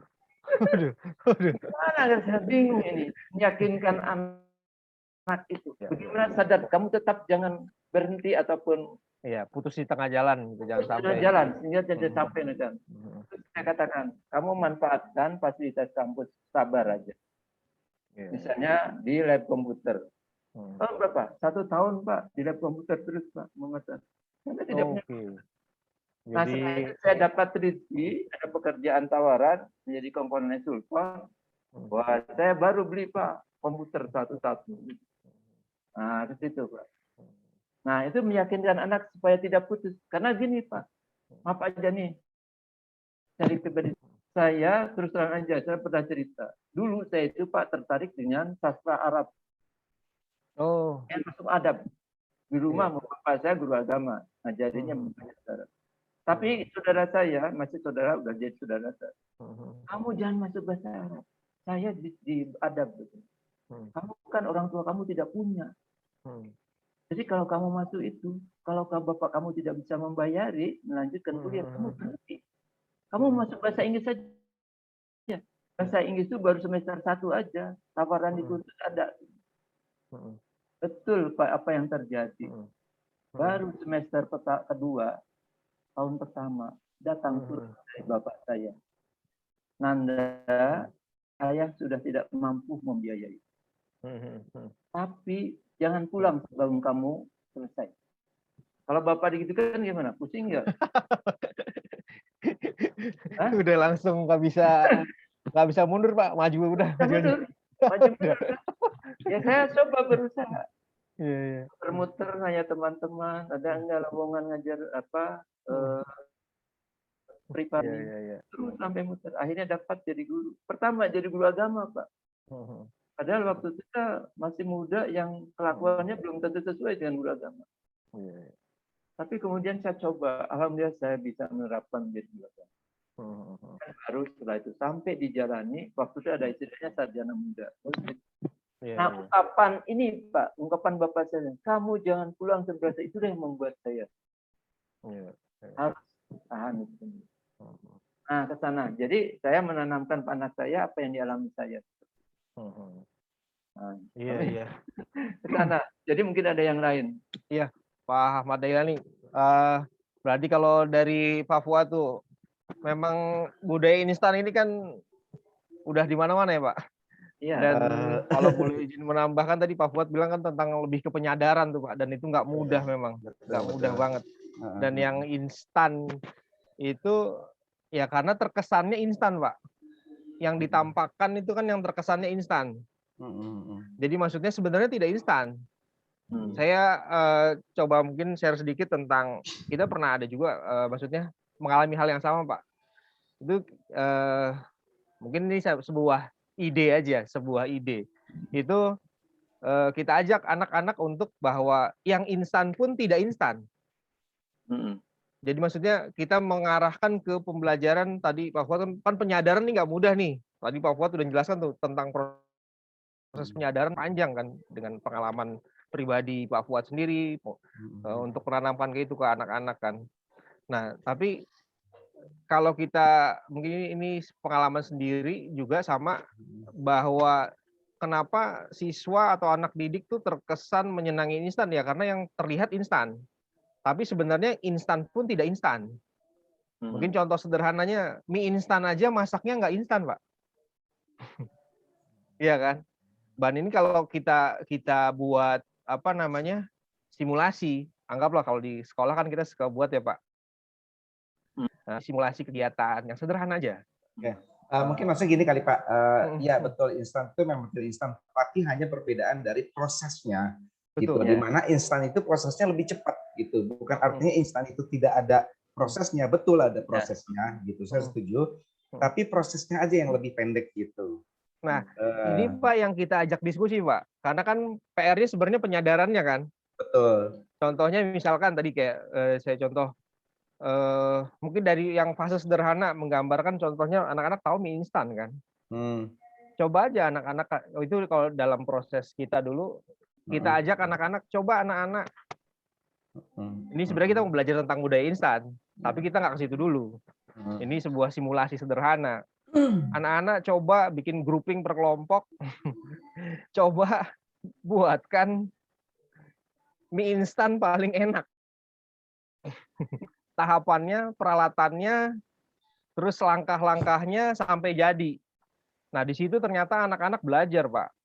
Oh, untuk membuat semangkuk mie instan, itu ternyata dibutuhkan ada alat masaknya, kompornya, ada butuh bahan bakarnya, ada mie-nya sendiri, mesti dipilih itu macam-macam, mau mie yang apa, yang rasa Korea, apa rasa mie yang lain gitu kan.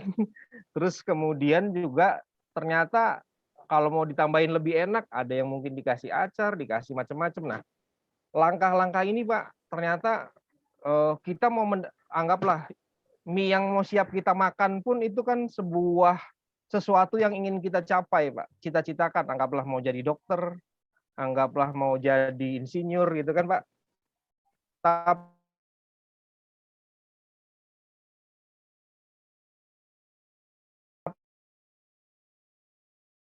tahapan itu gampang bener. Tapi mungkin yang tidak ditampakkan adalah untuk mencapai sosok yang seperti itu, mungkin kalau di sosial media kita sekarang kan mungkin ada artis, ada mungkin apa atlet, anggaplah seperti itu kan. Itu saya sering ajak anak-anak main ini, Pak. Atlet paling yang suka apa anak-anak? Oh, misalkan Ronaldo, Cristiano Ronaldo, misalkan Messi. Nah, anak-anak tahu nggak sih? Messi itu kan udah paling hebat, Ronaldo paling hebat lah, terkenal lah. Peraih pemain sepak bola terbaik di dunia kan. Tapi bagaimana nih kehidupannya, prosesnya supaya menjadi sosok yang seperti itu. Nah, itu kan nggak instan. Nah, mungkin tadi kalau tambahan dari saya mungkin dari pengalaman, karena memang tidak mudah sih, semua juga suka instan, saya juga suka. Kan itu godaannya mendapatkan sesuatu lebih cepat, yang enak lebih cepat kan semua juga mau. Tapi bahwa di pendidikan kita tahu, sesuatu ada prosesnya.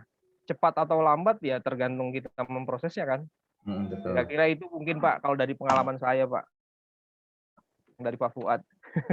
Ya, mungkin lebih ke segini kali ya Pak, kayak ya ini kan sebuah fenomena di mana instan ini menjadi sebuah budaya dan konsep generasi muda untuk mencapai sesuatu yang mereka inginkan dengan jalur yang katakanlah lebih singkat gitu.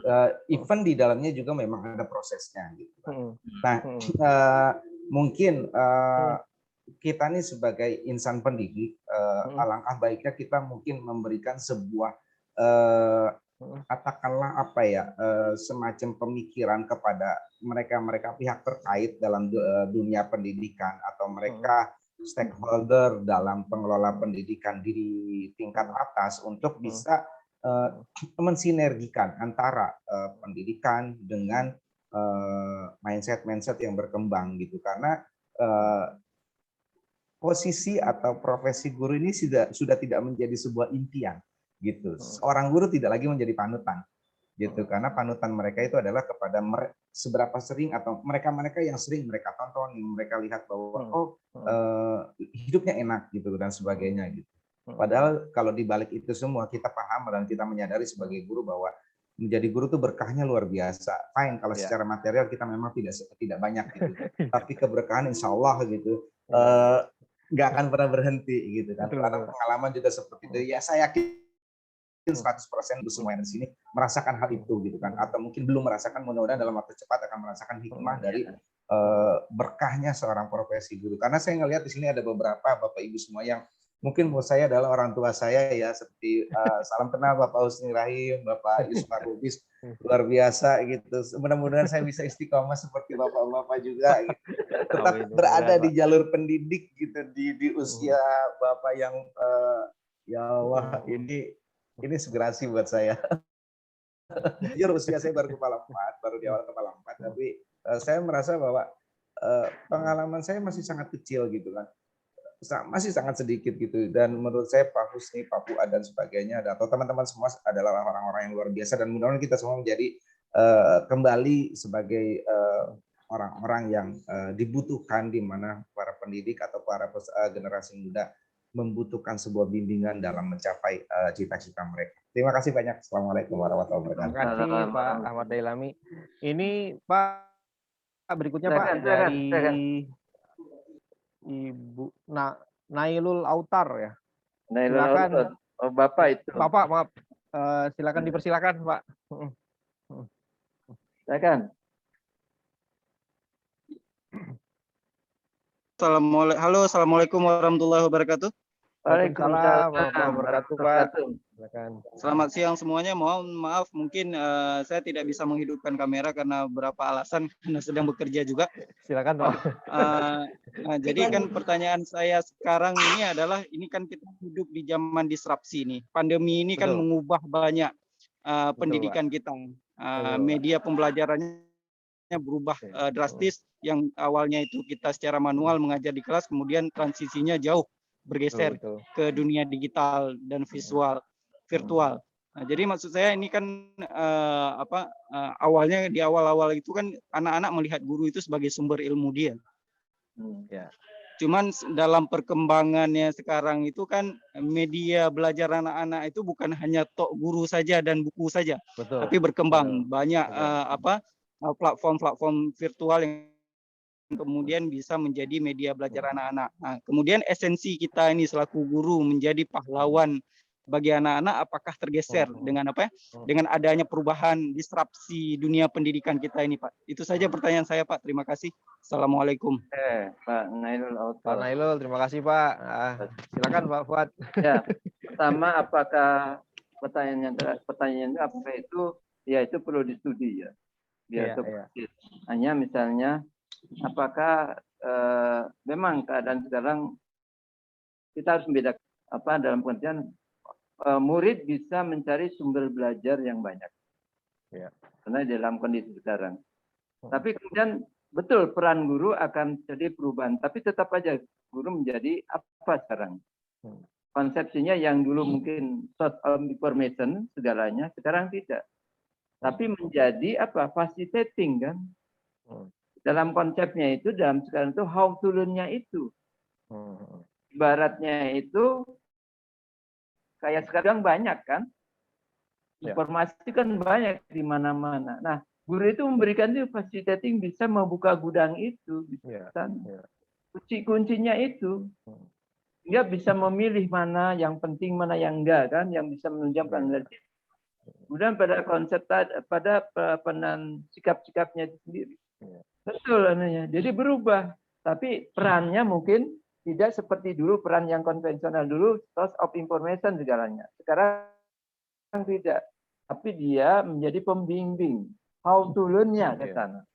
Learn how to learn-nya, jadi bukan memberikannya itu. Sehingga nanti si siswa murid itu yang mencari informasi kemana saja, mendalami informasinya kan, dari mana. Nah, tinggal si gurunya itu mendampingi itu. Sehingga mana yang informasi yang perlu atau tidak kan, dia gitu. Paling memberikan saran itu nanti, dan how to learn itu.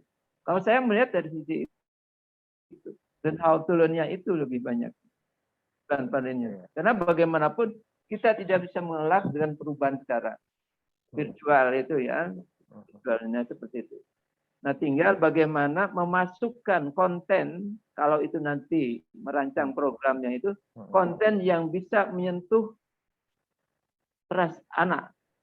Tidak logika anak, perasaan anak itu sendiri. Merancang pembelajarannya melalui itu sendiri. Nah, itu yang penting jadi garapan Budi. Itu tugas yang tidak mudah kan. Kalau misalnya merancang pakai sinkronik atau diakronik, apa yang ditampilkan yang bisa menyentuh perasaan si anak selain logika mereka. Nah, itu juga jadi kerja keras, bisa menjadi kerja heroik nantinya kan. Karena inovasi nantinya kan. Kalau bisa nanti guru melahirkan pembelajaran bahan dan pendekatan yang seperti ini dalam era sekarang ini, era digital ini seperti ini. Dan ternyata bisa membantu mereka. Why not? Itu tetap menjadi hero ya, ada kegiatan heroiknya kan. Sehingga butuh inovasi. Kalau dalam sisi globalisasi pendidikan tuh, mindset guru ya udah berubah memang melihat situasi itu. Dan model pendekatannya berubah. Tapi perannya tetap tidak berubah sebagai guru ya guru menjadi fasilitator. Sebagai educator, apa sih fungsi educator? Kan itu. Educator kan larinya ke penanaman nilainya. Nah, nilai yang diperlukan apa sih ke depan? Kan gitu. Kamu menghargai mesti tetap kan nilai itu tetap bertemu. Saling menghargai tetap jadi diperlukan kan ke depan itu kan. Nah, makanya misalnya ada yang disebut kecerdasan kultural itu sebenarnya basisnya kan saling menghargai kan. Kecerdasan kultur itu juga sebenarnya menghargai perbedaan orang. Ya tetap bagaimana tuh guru menanamkan sikap seperti itu di era sekarang. Nah, ini pekerjaan rumah yang tidak mudah memang betul. Nah, itu nanti akan melahirkan inovasi. Nah, kalau kita muncul inovasi, maka itu adalah bagian dari heroic activities kan, guru kan. Ke situ bisa tetap. Memang ada bukunya. Kalau udah ada komputer, ada apa? Ada Google katanya, apa guru masih diperlukan? Anekdotnya gitu, Pak. Ya, ada bukunya. Saya pernah baca bukunya. Tapi penulis juga masih menyadari tetap dibutuhkan dalam konteks tadi facilitating. Nah, ke sana. Dan mungkin itu ya Pak, kalau dulu kan akses informasi terbatas. Ya. Artinya memperoleh informasi tidak mudah. Dan guru mungkin jadi salah satu sumber informasi utama ya untuk pengetahuan ya. Nah, kalau sekarang kan bisa dibilang kebanyakan informasi. Iya, kebanyakan. Kebanyakan informasi dan mungkin di satu sisi informasinya banyak. Tapi kelemahannya kan Pak bisa dibilang kalau nggak dipilih overload. Ya Pak. Padahal kan untuk membimbing, maksudnya untuk anak didik sendiri butuh untuk dia menemukan yang paling tepat untuk sesuai dirinya kan Pak. Nah, tadi yang dibutuhkan. Yang dijelaskan Pak Fuad, bagaimana guru bisa memfasilitasi, mendampingi ya Pak. Iya, mendampingi. Bukan hanya jadi sumber informasi, tapi sekarang peran utamanya adalah mendampingi, mengarahkan mungkin ya Pak, mungkin jadi mentor ya Pak, jadi teman ngobrol untuk gimana nih anak ini, karena mungkin setiap anak unik kan. Jadi nggak bisa cuma sekedar baca sakti gitu kan nggak Pak. Karena pasti ada mentornya tuh. Oh kamu cocoknya yang ini nih. Tapi lewat dialog, diskusi, pendampingan. Dan itu yang yang sulit mungkin diganti robot ya. Iya, nggak bisa lah. Robot nggak bisa lah. Dan robot juga nggak mengerti perasaan anak kan. Betul. Nah, kan gitu. Robot kan udah dipantek dengan yang sudah pasti. Nah, kan kalau dengan orang kan mendapi keragaman orang, sikap, perilaku yang berbeda kan. Nah, itu kan butuh pendekatan yang berbeda. Nah, mungkin itunya. Jadi bukan materialnya, tapi bagaimana mendialogkan material yang diperlukan untuk di anak sendiri. Lebih banyak ke sana. Artinya peran pahlawannya tetap tergantikan ya Pak? Tidak tergantikan dalam konteks tadi, melahirkan karya inovasinya gitu. Karya inovasinya ya. Yang pergeseran peran aja tadi, bahwa dia tidak jadi sumber satu-satunya sumber informasi. Jadi ke sana. Jadi jangan khawatir, kalau saya tetap aja masih optimis. Optimis masih bisa kita melakukan sesuatu untuk kepentingan masyarakat. Ya, meskipun kayak itu termasuk digital imigran kan. Saya termasuk digital imigran, tidak. Maka tadi kan suruh anak saya kan. Nah, itu kan sudah kelihatan juga kalah oleh mahasiswanya. Guru anak muridnya kan. Iya. Nah, tapi bisa berperan apa gitu kan, itu ke sana itunya. Ya, ini Pak, ada Pak Harun, silakan Pak, mungkin ada masukan Pak, mungkin tentang ini budaya instan ke anak-anak nih, mungkin dihadapi oleh semua Bapak Ibu guru juga, mungkin Pak Harun bisa memberikan pengalamannya juga nih, sharing nih tentang budaya instan, karena ini dialami semua Bapak Ibu guru. Iya, jadi apa ya? Kebetulan selain saya mengajar, saya juga sering menjadi coach untuk pelajar yang anggap bermasalah oleh para orang tuanya. Jadi kebanyakan memang anak-anak milenial, anak-anak generasi Z itu hidupnya instan karena memang pengaruh dari teknologi, tidak cuma karena dunia hiburan sebenarnya, tetapi karena memang teknologi memperlakukan kita menjadi serba instan. Kita dulu beli makanan harus keluar, pakai motor, datangi penjual, kemudian beli, pulang. Sekarang nggak usah pakai itu kan, kita tinggal pakai Android, tinggal tekan-tekan, begitu pencet berarti transaksi terjadi, barang datang begitu. Kan itu membuat habit kita menjadi instan gitu, jadi instan, dan itu memang tidak bisa dielakkan. Tetapi selama kita masih menjadi makhluk, memang harus ada proses. Oleh karena itu kepada anak-anak didik saya atau kepada anak-anak yang coach, itu saya menanamkan beberapa hukum-hukum yang saya sebut sebagai hukum mental. Jadi ada hukum fisika, ada hukum mental yang metafisika. Tapi hukum ini ada dan kita sebenarnya sering dengar. Yang pertama itu saya memahamkan tentang hukum sebab akibat, bahwa segala sesuatu akibat itu karena adanya sebab. Jadi nggak mungkin kun fayakun, karena hanya Allah saja yang kun fayakun kan begitu. Jadi kita mau makan pun kan harus ada ikhtiar ngambil dulu, apalagi mengejar sebuah cita-cita. Nah, cita-cita itu panjang. Biasanya saya sih akan mengejar anak ini nanti cita-citanya apa. Misalnya katakanlah cita-citanya menjadi entrepreneur. Nah, untuk menjadi entrepreneur itu nanti sekolahnya kemana aja? Oh, untuk bisa masuk ke, misalnya masuk ke ITB manajemen bisnis. Nah, untuk bisa masuk ITB manajemen bisnis, sekolah SMA-nya di mana? Bisa nggak lulus SMA langsung masuk ke ITB? Ya nggak, harus SMA dulu gitu. SMA-nya yang bagus apa yang jelek? Yang bagus lah. Berarti kan ada sebab. Kemudian biar masuk SMA yang bagus, SMP-nya di mana? Jadi nanti urut tuh, akan ada sebab, akibat. Nah, dengan di coaching seperti itu, dibimbing seperti itu, nanti itu yang kemudian tertanam di pikiran anak menjadi sikap mental. Ya. Selain itu ada hukum kompensasi. Hukum kompensasi itu kan mengatakan semakin besar kita inginkan, maka semakin besar yang harus kita korbankan. Jadi nggak bisa instan juga.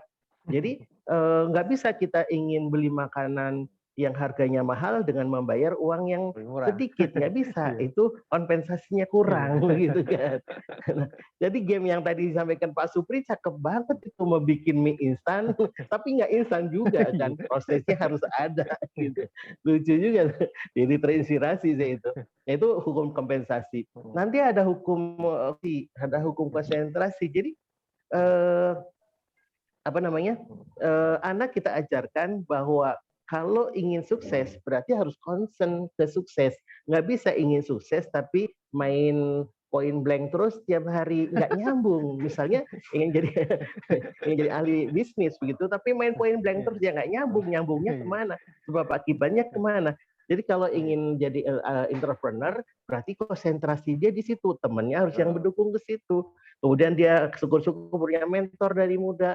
Kalau bapaknya entrepreneur juga enak juga, nanti gaul sama teman-teman bapaknya dan seterusnya. Kurang lebih seperti itu. Jadi ada 7 sih sebenarnya, tapi kalau dibahas semua nanti jadi satu sesi. Nanti kita buat. Jadi itu kita aja buat ya. sesi khusus, Pak. Izin ke Bapak. Nah, jadi hukum sebab akibat, hukum kompensasi sama hukum konsentrasi. Nanti saya bikin tulisan aja lah. Nanti saya muat, saya kirim lah biar dimuat di webnya Cerutas kali ya, Pak Supri ya. Betul. Terima kasih, Pak. Itu sharing sedikit lah. Nanti Bapak Ibu kalau berkenan juga kita buatkan sesi khusus nih. Iya. Ya, nanti menghadapi ini.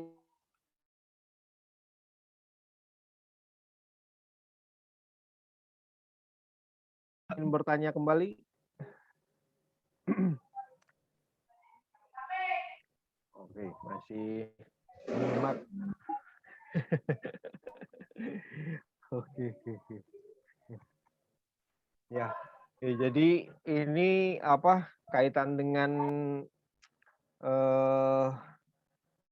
guru sebagai apa sosok yang mungkin bisa dibilang ini ya Pak, apa profesi guru ini menjadi apa peluangnya sangat besar menjadi pahlawan ya Pak, baru bisa dibilang ya Pak.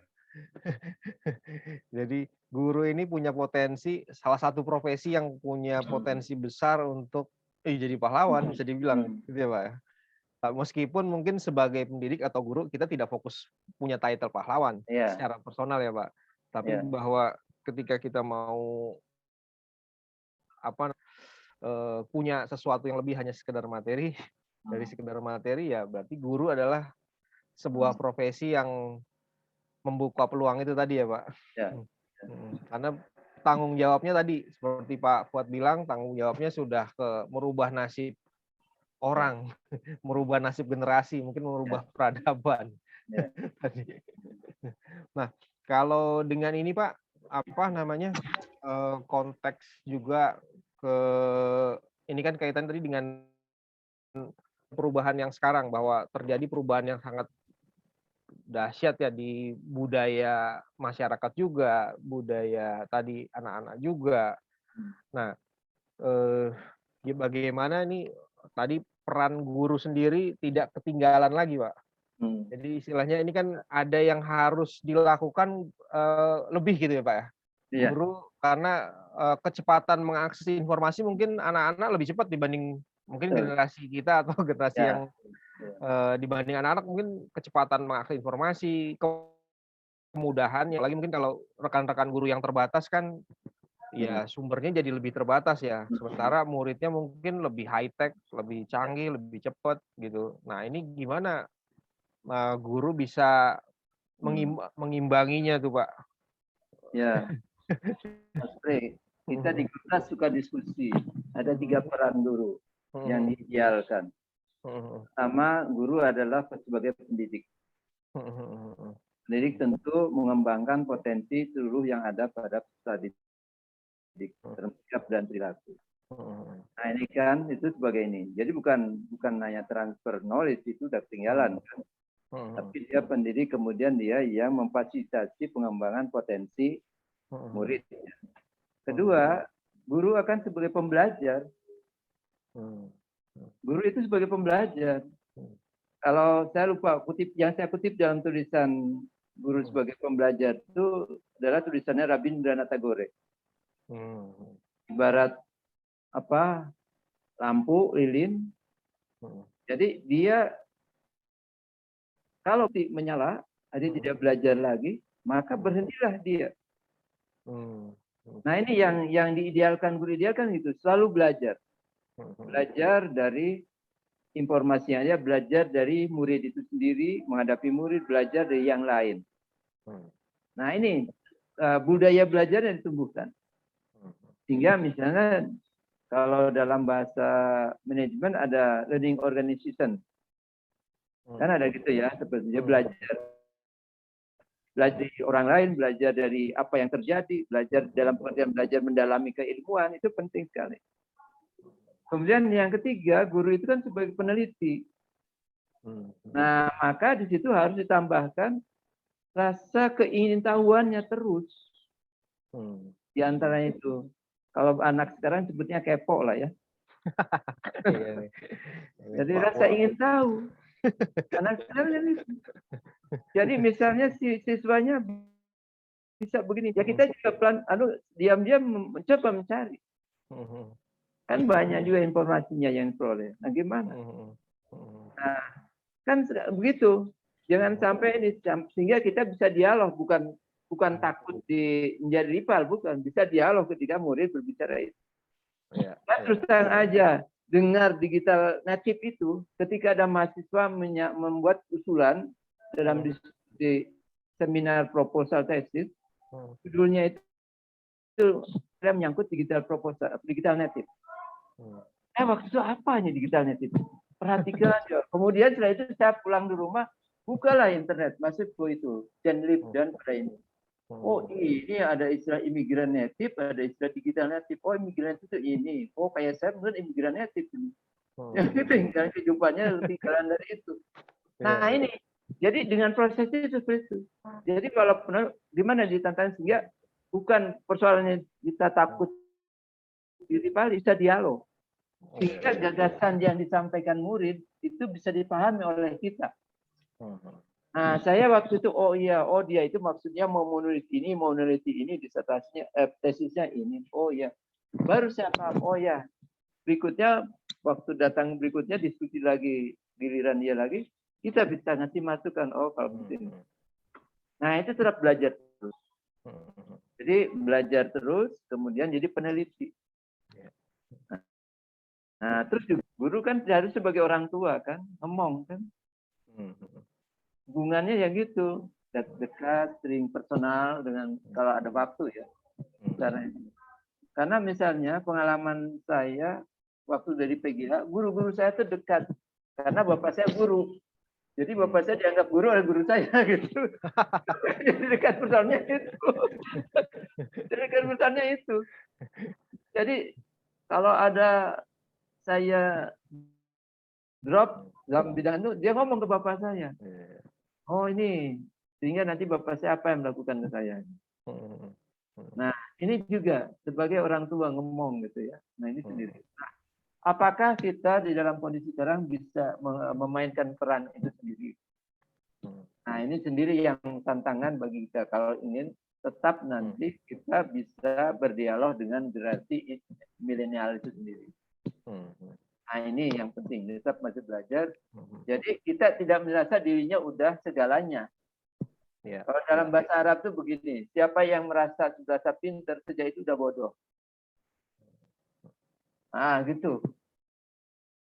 Kan tidak boleh dalam kamus guru merasa pintar.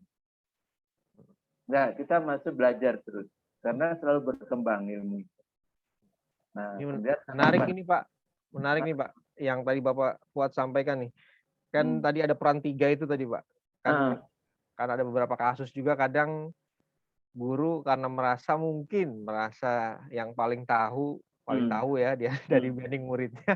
Begitu ternyata siswanya atau muridnya lebih tahu tuh ada rasa yang tersaingi ya kan.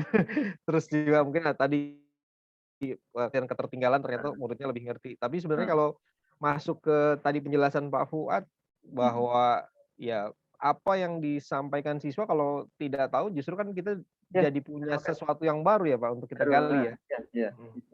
Jadi bahan belajar.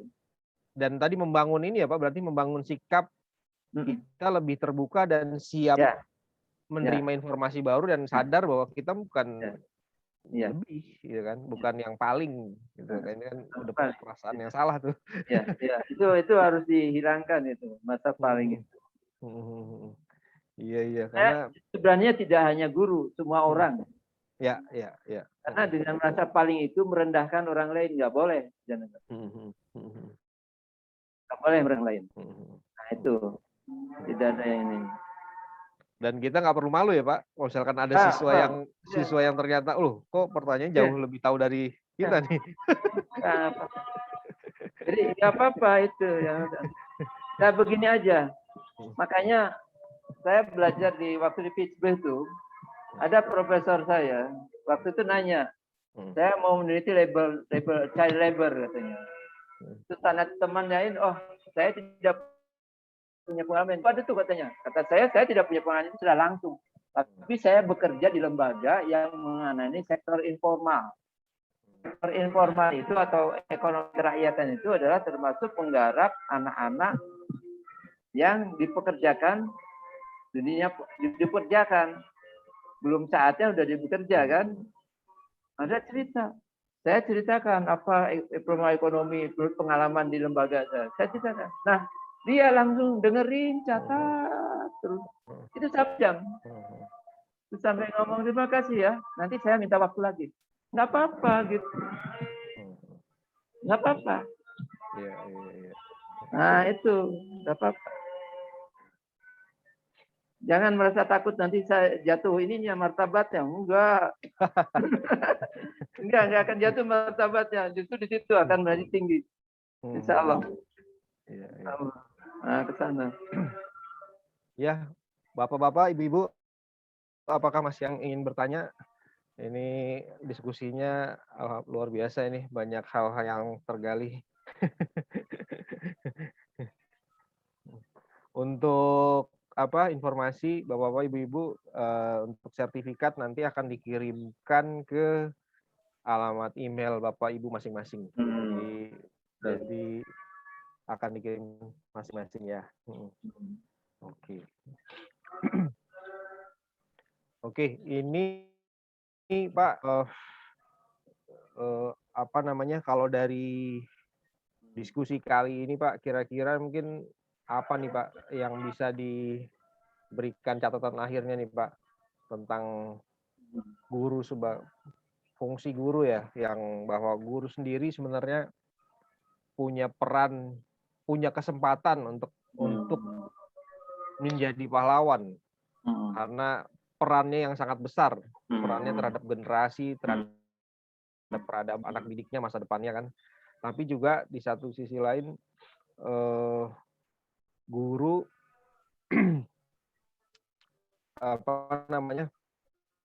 kesempatan ini juga dimiliki oleh profesi lain, Pak. Kesempatan untuk istilahnya menjadi sesuatu yang lebih, jadi menjadi hero, artinya di bidang profesinya masing-masing. Nah, kalau kaitannya dengan guru, berarti dengan 2 peran tersebut, Pak, yang dia sebagai sisi mendidik anak didiknya, tapi juga kan ini banyak juga PR guru punya walaupun dibebani dengan ini ya kondisi yang belum sesuai mungkin ya beberapa rekan guru kita ya Pak. Nah ini apa yang perlu dilakukan jadi Pak mungkin untuk kita sebagai guru biar kita mungkin tadi istiqomah konsisten untuk tetap bisa terus di jalan yang memang jalan yang mungkin penuh terjal ya berat ya karena membangun sebuah peradaban, membangun masa depan anak didik kan itu panjang, nggak mudah. Nah, gimana proses supaya rekan-rekan guru semuanya nih bisa konsisten, Pak, bisa fokus, bisa ini seperti Pak Fuad, Pak Husni, dan rekan-rekan senior lain, gitu Pak. Ya itu saya melihatnya ya ini mungkin banyak jawabannya, tapi diantaranya saya melihat dan kita meyakini bahwa guru adalah profesi. Profesi yang menurut Pak Husni itu panggilan hati.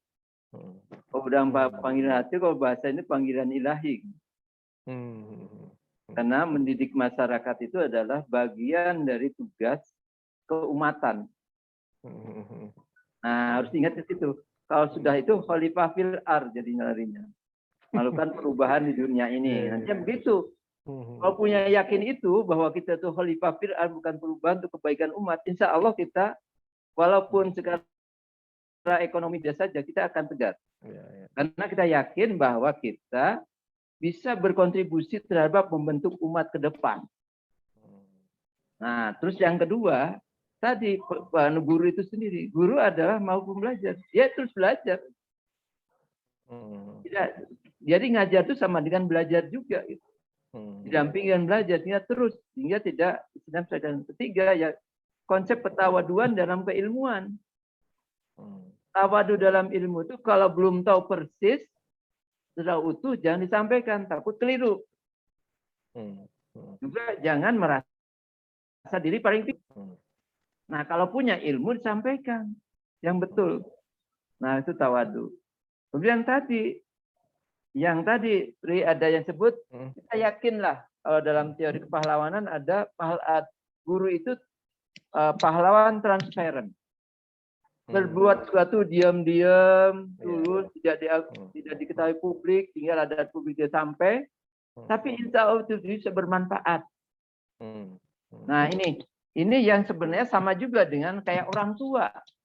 Orang tua itu pahlawan, transparan. Orang tua, guru, kemudian apa lagi?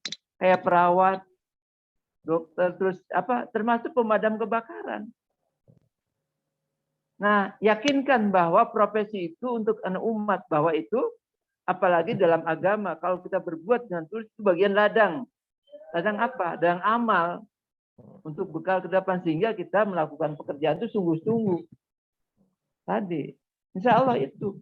Kalau dengan itu kita bisa tidak akan tergoda apa dalam pengertian terus, sehingga kita akan konsisten terus. Lantas bahwa kita yakin bahwa kehidupan materi sudahlah masing-masing ada rezeki. Sudah diplot. Nah, yakin begitu. Tinggal usaha kita. Ya, tidak nanti usahanya kita dengan membuat inovasi nanti bisa dihargai orang juga. Ya, alhamdulillah karena dengan Pak panjang prosesnya. Muter-muter kemana sampai ke PPIF. Di situ ketemu dengan Pak Husni. Karena apa? Kemudian bertemulah dialog. Oh iya, Pak Husni seperti ini. Kemudian ada pengalaman sedikit. Akhirnya berbagi. Kan dapat juga kan. Nah, adanya guru. Pak Runggan sendiri. SMP yang paling ujung yang SMP Islam misalkan negeri. Tahu sendiri. Tapi ya itu akhirnya kita terus belajar. Belajar dari kehidupan, belajar dari keilmuan, terus juga belajar dari orang lain. Keberhasilan. Nah ini, insya Allah. Dan yakini profesi kita profesi yang bisa melahirkan amaliyah yang besar. Sana. Tadi larilah ke besarnya menjadi bagian dari khalifah fil ardh. Itu, biar yakin. Aduh, alhamdulillah. Ya. Ini udah di penghujung acara. Luar biasa, terima kasih Pak Fuad atas sharingnya, pengalamannya, dan kesempatannya. Terima kasih juga kepada Prof. Husni Rahim, Bapak Yusarul Lubis, Pak Harun Yadisman, Pak Syamsiam, Bapak-bapak, Ibu-ibu yang hadir semuanya hari ini. Terima kasih atas waktunya, terima kasih atas diskusi dan saran masukannya juga. Kalau ada informasi ataupun yang ingin di-sharekan ataupun ada masukan terhadap kegiatan Geruta sendiri atau ingin tahu, bisa silakan disampaikan ke jalur yang sudah Bapak Ibu kemarin daftar, itu bisa ditanyakan. Terus kemudian kegiatan ini insya Allah kita buat nanti ya Pak, reguler dengan tema-tema yang berbeda. Terus ya terbuka untuk masukan-masukannya. Untuk tadi sertifikat akan dikirimkan ke email Bapak Ibu sekalian. Saya ucapkan terima kasih semuanya. Mudah-mudahan tadi langkah perjuangan pendidikan ini proses panjang, langkahnya tidak mudah dan dampaknya mungkin baru kelihatan panjang sekali, masih lama. Tapi mudah-mudahan kita fokus, istiqomah, konsisten dan bisa saling menguatkan. Terima kasih semuanya, rekan-rekan Gerutas juga yang sudah memfasilitasi untuk acara ini bisa berlangsung. Saya mohon izin tutup acaranya. Assalamualaikum warahmatullahi wabarakatuh. Sampai bertemu di kegiatan yang lainnya.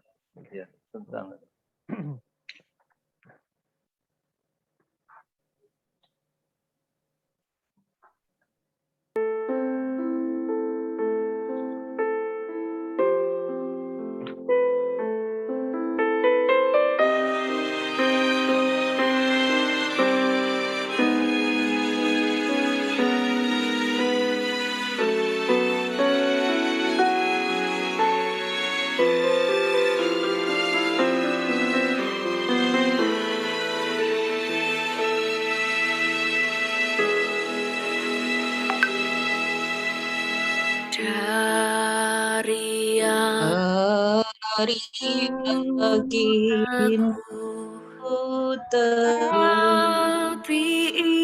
ikhlasku ikhlas akan dan karuniamu karunia tanah air pusaka Indonesia merdeka. Syukur aku sembahkan kehadiratmu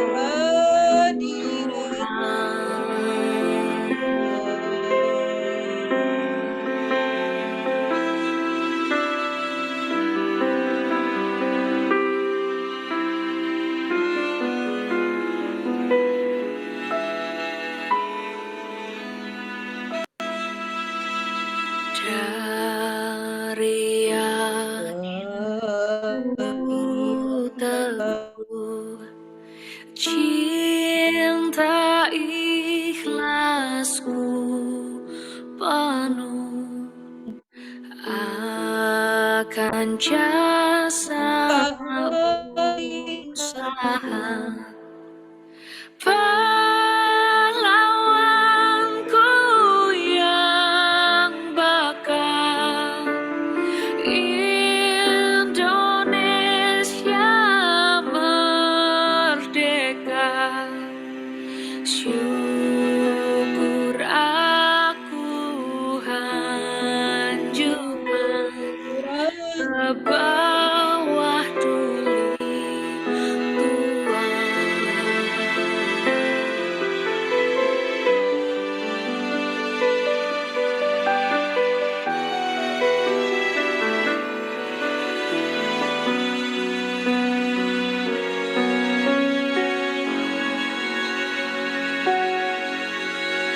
Dari yakin ku teguh bakti ikhlasku penuh akan azas rukunmu pandu bangsa yang nyata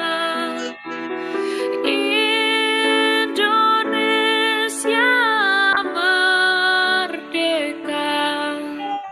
Syukur aku hanjungan kehadapanmu Tuhan.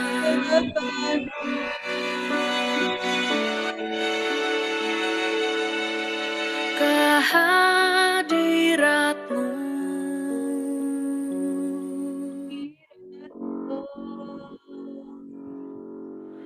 Tuhan.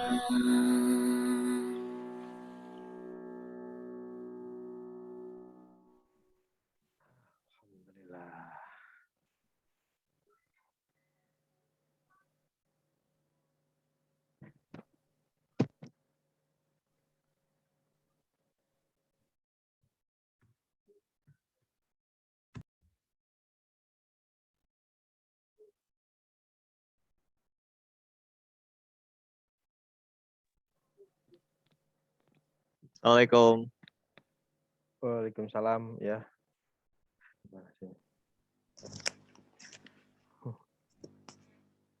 Ya, terima kasih Bapak-Bapak, Ibu-Ibu semuanya. Saya izin live dulu ya. Assalamualaikum warahmatullahi wabarakatuh. Waalaikumsalam.